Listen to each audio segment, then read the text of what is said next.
And as far as the marginal case fallacy goes, which really means taking the exception and applying it to the standard. Like this is the generalization of it, So obviously, abortion in the case of rape is a very small minority of abortions. Most pro-life people know this is not the average abortion. This is roughly 1% of all the abortions, around there. As far as we know, the statistics we have, we know it's about 1%. From the other side, from their research, is kind of always indicated it's in the 0.5% to 1% range. So Somewhere pro-lifers, if there's any statistic that all the pro-life people know, you've probably heard this one, and you've maybe also used it before. Sure. So in our mind, when they ask this question, we know the 1% statistic in our head. Right. Less than 1%. Does the pro-choice person know that?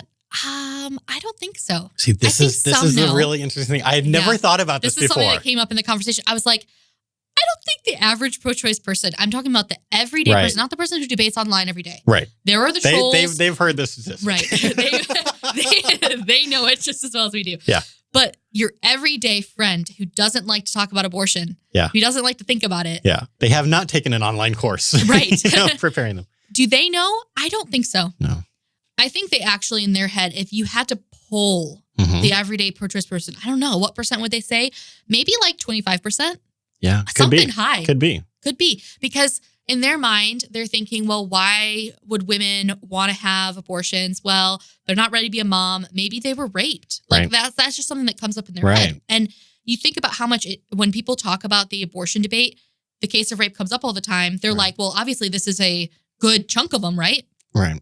That's how their psychological experience, when they ask the question, might be operating. Right. We don't really know. It depends on who you're talking with, right? So I think that the fact that they don't know the statistic means that they are not making a marginal case argument, even if they're like, well, what about the woman who's like 14? She's been raped. This and this is going on for her.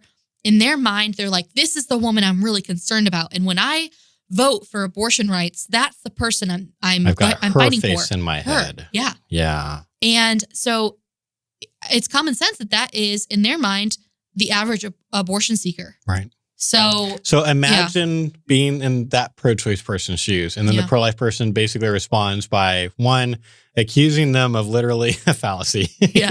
Which I have an article on this. I'm going to link to it. Don't name drop fallacies to people.